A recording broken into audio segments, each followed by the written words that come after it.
हमारा कैलेंडर छपता है तो हम उसमें फ्रंट पेज हमारा यही रहता है कि हमने क्या क्या कार्य किए। इसमें संस्कृति से लेके सेवा से लेके राष्ट्र तीनों चीज़ों को हमने जोड़ा है। जदे भी राष्ट्र एनजीओ ने देखा और एनजीओ लोगा ने देखा जो वर्णने बनायो है उमें एक सवाल रोगा ले मन में शंका और शक रे हिसाबु रेवे कि यो जो है आपनो पयो कटी और एडजस्ट करवा वाते और ई मॉडर्न होना है कि जैसे मोबाइल रखना है, ये मॉडर्न चीज़ है, लेकिन फटी पैंटें पहन रहे हैं। और मुझे नहीं कहना चाहिए, सबकी स्वतंत्र है। देखो मैं वकील हूँ तो उस हिसाब से कहूँगा सब स्वतंत्र है अपने अपने कपड़े पहनने पे, अपनी विचारधारा है सबकी, सब स्वतंत्र है। लेकिन हमारी संस्कृति क्या है, जैसे मैंने ये हाथ में लच्छा पहना है या तिलक लगा है तो ये कोई रबड़ बैंड नहीं बांधा है, फैशन के लिए नहीं बांधा है।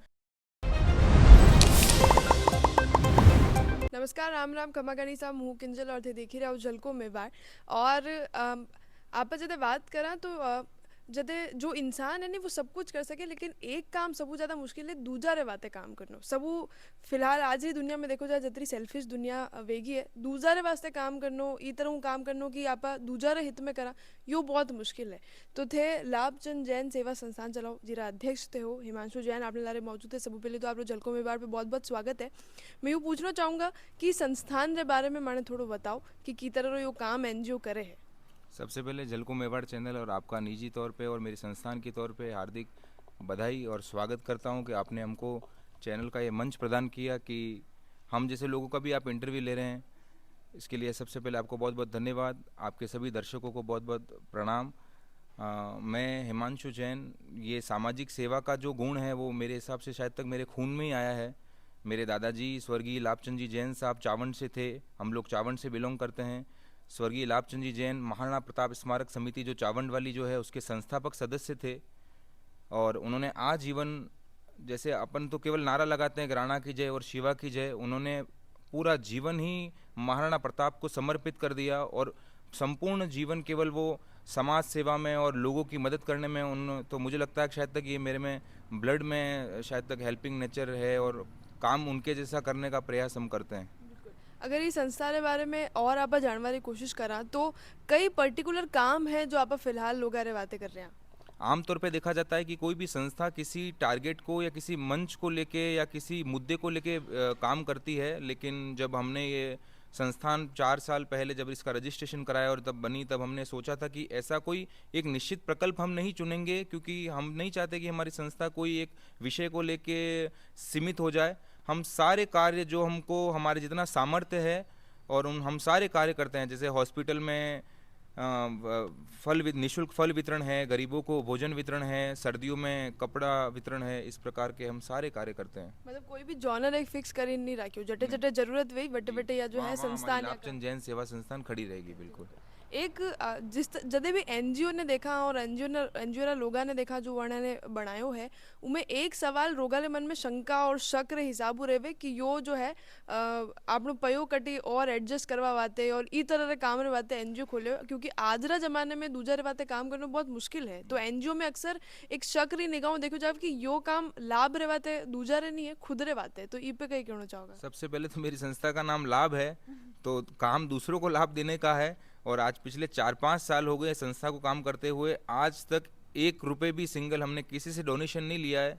हम हमारे जो संस्था के सदस्य हैं और हमारा जो परिवार है, हमारा जितना सामर्थ्य होता है हम उतना ही काम करते हैं। तो पिछले 4-5 सालों में हमने तो, मैं किसी दूसरे पे आरोप नहीं लगाऊंगा, लेकिन हमने तो कोई पैसे की हेरा फेरी तो छोड़ो, किसी काम को लेके किसी से चंदा तक भी नहीं लिया है हमने। तो मतलब तो ई तरह की तो बात ही पचे नहीं उठे कि दूजा रो मतलब क्योंकि देखा नहीं आप आजकल की एनजीओ में कई करे कि दूजा जो लोग वे वना लो ब्लैक मनी लेवे सफेद कर दे देवे थे अब पेशा हूँ वकील भी हो तो ई बात पे जवाब भी अच्छो दे पाओगा। अब मैडम सारे लोग होते हैं। पुलिस ऑफिसर में जैसे कोई ईमानदार भी होता है तो कोई बेईमान भी होता है, तो पूरी पुलिस विभाग को हम बेईमान नहीं कह सकते। वैसे कुछ एनजीओ करते होंगे, पर काफ़ी सारी संस्थान है। और हमें खुशी है कि राजस्थान में सबसे ज़्यादा संस्थान उदयपुर शहर में, उदयपुर ज़िले में चलती है।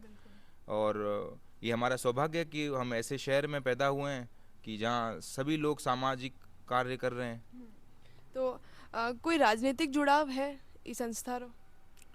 राजनीतिक जुड़ाव तो अभी तक नहीं है, किसी से नहीं है। जो व्यक्ति सामाजिक है, जो व्यक्ति एक्चुअल लोगों की मदद कर रहा है, सेवा कर रहा है, ये संस्थान उसके साथ में और वो व्यक्ति हमारे साथ में है, हम सभी को साथ में लेके। और यो जो इस संस्था रो जो पूरा प्लान है जो भी स्ट्रक्चर है वो थाने द्वारा बनाया गया है। 97 में मेरे स्वर्गीय दादाजी स्वर्गवासी हो गए थे। पिछले 25 सालों में मेरे पिताजी ने व्यक्तिगत तौर पे उनकी पुण्यतिथि के दिन कोई फल बांटना है या कोई ब्लड कैंप है या इस प्रकार से, पिताजी जब अकेले थे, क्योंकि मैं सिंगल चाइल्ड हूँ और 2 बड़ी बहनें हैं, तो उन्होंने इस चीज़ को अनवरत 20 सालों तक जारी रखा। जब मैं बड़ा हुआ और जब मैं छात्र राजनीति से बाहर निकला और 2019 के बाद जब मुझे लगा कि अब मुझे इस क्षेत्र में कार्य करना चाहिए, तो हमने इसको रजिस्ट्रेट करा के संस्था को, फिर हमने हमारा इस संस्था को काम चालू किया। बाकी 27 साल हो गए इस संस्था को काम करते करते। थानी अगर व्यक्तिगत में बात करूँ तो बहुत वेरियस फील्ड्स रू थे बिलोंग करो। एक तरफ वकालत है, एक तरफ राजनीति है और एक तरफ यू सेवा रो काम है। तो 3 महीने जो बैलेंस किस तरह रही हो है? तीनों का काम मैडम बोलने का है, समझने का है और शिक्षा का समन्वय है। अपन शिक्षित लोग हैं तो गर्व से कैसे शिक्षित हैं। और आज के इस दौर में 21वीं सदी में जो व्यक्ति शिक्षित नहीं है तो उसके लिए ये चीज़ें बहुत टफ है कि आगे चलना बहुत टफ है, और मुझे गर्व है कि मैं शिक्षित हूँ। अच्छा थे एक तो सबू पहली थे युवाओं में रहो और युवा थाणु कनेक्टेड भी है। तो कई कहना चाहोगा कि अबार जो है युवा की और तरफ है कि सही तरफ है? थाने कई लागे कि युवा ने मेजरली की चीज़ पे ध्यान देना चाहे? मैडम युवा अभी पिछले काफ़ी समय से ये समय ऐसा आ गया है कि वेस्टर्नाइजेशन और मॉडर्नाइजेशन में लोग अंतर नहीं समझ पा रहे हैं। तो ये लोगों को समझना होगा कि वेस्टर्नाइजेशन और मॉडर्नाइजेशन अलग चीज़ है। मॉडर्न होना है कि जैसे मोबाइल रखना है, ये मॉडर्न चीज़ है, लेकिन फटी पैंटें पहन रहे हैं। और मुझे नहीं कहना चाहिए, सबकी स्वतंत्रता है। देखो मैं वकील हूँ तो उस हिसाब से कहूँगा सब स्वतंत्र है अपने अपने कपड़े पहनने पे, अपनी विचारधारा है सबकी, सब स्वतंत्र है। लेकिन हमारी संस्कृति क्या है, जैसे मैंने ये हाथ में लच्छा पहना है या तिलक लगा है, तो ये कोई रबड़ बैंड नहीं बांधा है, फैशन के लिए नहीं बांधा है। हम युवा वही चीज़ करें जिसके पीछे कोई तथ्य हो।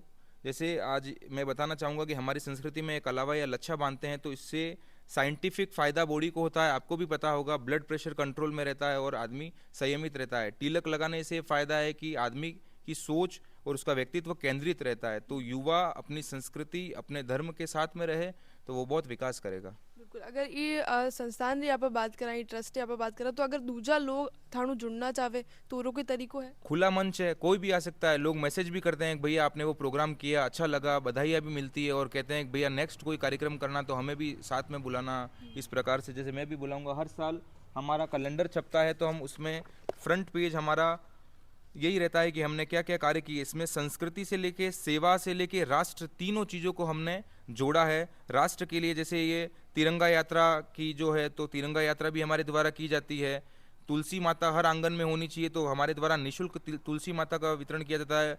पर्यावरण के लिए वृक्षारोपण किया जाता है, गरीबों को भोजन बांटे जाते हैं। संस्कृति की बात की जाए तो होली मिलन समारोह हमारे द्वारा किया जाता है। इस प्रकार से साल के अंत में और अगले साल की शुरुआत में हमें भी ये पता चले कि हमारी संस्थान ने ये काम किया और लोगों को भी हम बता पाएँ कि हम इस स्तर पे कार्य करते हैं। एक और चीज़ मैं पूछनी चाहूँगा कि जिस तरह मैं ये पूरा इंटरव्यू में एक बात तो कही है कि दूजा रो काम करना बहुत मुश्किल है क्योंकि जमानो पूरा सेल्फिश हो गयो। तो इस समय में थाने कदे लाग्यो कि हाँ मने या ट्रस्ट बना दे, क्योंकि थाना जो पिताजी है वे तो ये करता ही आया है, लेकिन थाने कदे इमें इंटरेस्ट आयो और थाने कदे लाग्यो कि हाँ मने भी वो काम बिल्कुल करना ही है? मैडम अपन लोग युवा हैं, मैं युवा हूँ और जितना काम मेरी जो जवानी का, अगर मेरी आयु 0 से लेकर 70 है तो मैं चाहता हूँ कि इस मेरी युवा अवस्था में मेरी समाज, मेरा राष्ट्र मेरा जितना दोहन कर सके। जैसे गाय का एक निश्चित पीरियड होता है दूध निकालने का, वैसे हमारा मनुष्य जीवन का भी युवा अवस्था एक होती है जिसमें से अगर हम इस जवानी में हमने जितना काम राष्ट्र के लिए, समाज के लिए, परिवार के लिए काम कर दिया तो ये जवानी है। जवानी में तो मुझे लगा कि यही सही मौका है कि इसमें कूद पड़ना चाहिए। लोग कहते हैं कि 60 साल के बाद सेवा का कार्य करो। अब 60 साल के बाद तो हाथ पैर नहीं चलते तो क्या सेवा का कार्य चलेगा। तो युवा अवस्था को, सारे युवाओं को भी मैं कहना चाहता हूँ कि सेवा का कार्य आप, ये जवानी ही है और ये जवानी रवानी होनी चाहिए इसमें, और हम सेवा का कार्य करें, हेल्पिंग नेचर करें। ये तो एक किराए का घर है जहाँ पे अपन 60-70 साल के लिए सब आए हैं, और जीवन झूठ है और मृत्यु सच है। जाना तो एक दिन वही है, तो सेवा करके ही जाएं, बाकी कहीं कुछ लेके नहीं जाना है मैडम। बिल्कुल। मैं मारो लास्ट प्रश्न विस्तरी युवा वाला हूँ कि थाने आवा वाले पीढ़ी ने और नई जनरेशन ने कई मैसेज देना चाहोगा तो पहली मैसेज दे दियो।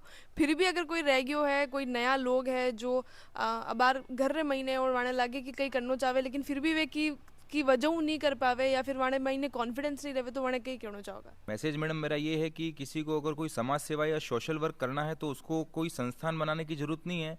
वो जैसे ही घर से निकलता है तो गौ माता को रोटी दे सकता है, कुत्ते को रोटी दे सकता है। हमारे तो भगवान ही पशुपतिनाथ भगवान, हम भगवान को हमारी संस्कृति में, जैसा कि मैं बता रहा हूँ, वो सारी चीज़ें अगर संस्कृति को किसी ने समझ लिया तो वो उसने समाज सेवा को समझ लिया है। घर से बाहर निकलता है तो जैसे रोटी है, घर के बाहर, जैसे हमारे घर के बाहर भी गौ माता के पानी के लिए, पीने के लिए एक पॉट बना रखा है। आप समाज सेवा कैसे भी कर सकते हो। अगर किसी गरीब बच्चे को अगर आपने पढ़ने के लिए 5 रुपए का पेन दे दिया तो वो भी एक समाज सेवा है। जिस व्यक्ति का जितना सामर्थ्य और इच्छा शक्ति हो वो उतनी मदद करे, वो अपने आप में ही बहुत बड़ा समाज सेवी है। बिल्कुल थे यूँ कहना चाहो कि बड़ा बड़ा बैनर पोस्टर्स और बड़ी बड़ी संस्थाएं की जरूरत भी नहीं है। समाज सेवा मन रो काम है और जो जिस तरह करना चाहो कर सके। मान लारे जुड़वा बातें बहुत बहुत धन्यवाद। और मैंने इस तरह की बातचीत बताई की तरह युवा ने की तरफ काम करना चाहिए वो बतावा बातें भी बहुत बहुत धन्यवाद। इस तरह मैंने चैनल पे मैं जो है ऐसा लोगों थाने मिलाता रहा जो सोशली एक्टिव रहे, जो समाज रो काम कर रहा है। और इसके अलावा थाने भी कहीं लागे कि कोई पॉपुलर फेस है या कोई बहुत बढ़िया काम समाज में करे तो माने कमेंट सेक्शन में जरूर बता सको। मानी यह बातचीत हिमांशु जैन जी लारे जो पेशा हूँ एडवोकेट भी है वहाँ कैसी लगी थाने कमेंट सेक्शन में वो भी बता दीजिए। चैनल ने सब्सक्राइब जरूर कर लीजिए। झलको मेवाड़ लारे मुँह किंजल।